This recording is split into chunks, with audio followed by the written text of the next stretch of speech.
আসসালামু আলাইকুম। কেমন আছেন সবাই? আশা করি ভালো আছেন। আলহামদুলিল্লাহ আমিও ভালো আছি। তো আজকে চলে এসেছি ঘুরতে কোথায় আপনারা সেটা দেখতেই পাচ্ছেন। এটা হচ্ছে সাফিনা পার্ক, ভাইরাল একটা জায়গা।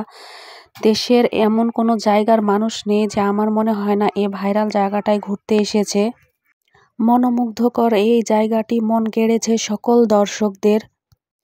আমি শুনেছিলাম যে এ জায়গাটায় নাকি অনেক পর্যটন আসে, অনেক মানুষ আসে দেখার জন্য, কিন্তু আমি যখন আসি তখন দেখেই বুঝতে পারি যে আসলে কথাটা সত্য। এত পরিমাণে গ্যাঞ্জাম, এত পরিমাণে মানুষ ছিল যে আমার দেখে অবাক যে একটা জায়গায় এত পরিমাণে মানুষ ঘুরতে আসতে পারে আর এতটা কৌতূহল একটা জায়গা নিয়ে। যতটা শুনেছিলাম আসলে ঠিক তেমনই জায়গাটা সুন্দর।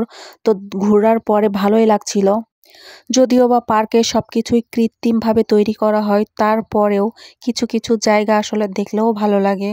তো এই জায়গাগুলো দেখছেন, তবে আমার মনে হয় বড়দের থেকে বাচ্চারা আসলে বেশি খুশি হবে, কারণ বাচ্চাদের খেলনার জিনিসপত্রগুলো এতটা সুন্দর ছিল আর এত ভালো ছিল যে বাচ্চারা দেখলেই খুশি হয়ে যাবে। আমার বাচ্চাও তো অনেক বেশি হ্যাপি হয়ে গিয়েছিল। এখানে তার দাবি ছিল যে সে এই ঘোড়াটায় উঠবে, তাকে এই ঘোড়াটায় উঠালাম। আর বাচ্চাদের সাথে তার মাদেরকে বা কোনো একটা গার্জিয়ান থাকতে হবে, না হলে বাচ্চারা ভয় পায়। আর একসময় এই কথা বলা গাছটা ছিল ভাইরাল, অনেক শুনেছিলাম কিন্তু চোখে দেখিনি, আজকে চোখেও দেখলাম। গাছে নাকি কথা বলে। আমার কাছে সবথেকে ভালো লেগেছে পার্কের মধ্যে এ জায়গাটা আমার মনে হয় সবার কাছেই ভালো লাগে। আর এখানে একটা পাহাড়ও আছে ফুল দিয়ে ঘেরা।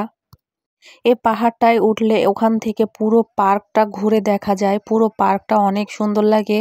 কিন্তু আমার ওঠা হয়ে ওঠেনি, কারণ এত পরিমাণে গ্যাঞ্জাম ছিল যে ওই রাস্তা দিয়ে পার হওয়ার মতো কোনো স্কোপই ছিল না। আর আমরা ঘুরতে ঘুরতে একদম বিকেলে চলে আসছে সময়টা। তো সেই সময়টা যদি ওখানে উঠি তাহলে ফিরতে দেরি হয়ে যাবে। আমরা ফ্যামিলি সহ গিয়েছিলাম। ফ্যামিলি নিয়ে ঘোরার মতোই জায়গা। আর আপনারা যদি মনে করেন সারা জায়গাটা ঘোরার জন্য ক্লান্ত হয়ে যাচ্ছি, তাহলে এখানে ঘোরার জন্য একটা গাড়িও পাবেন। এই গাড়িতে করে আপনারা ইচ্ছা করলেই পুরো পার্ক ঘুরে দেখতে পারবেন। আর এখানে তো কিছু কিছু ছেলে যে স্কেটস নিয়ে চলাফেরা করছে, তো আমার আবার খুবই ইচ্ছা হয়, কিন্তু আমার জীবনেও এটা নিয়ে চলা সম্ভব হবে না, কারণ আমি অনেক ভীতু। কিন্তু আমার খুবই ইচ্ছা হয় এই স্কেটস নিয়ে যে কিভাবে সম্ভব, কিভাবে পারে। তো আসলে ইচ্ছার উপরেই সবকিছু, ইচ্ছা থাকলেই উপায় হয়, এটাই বাস্তব।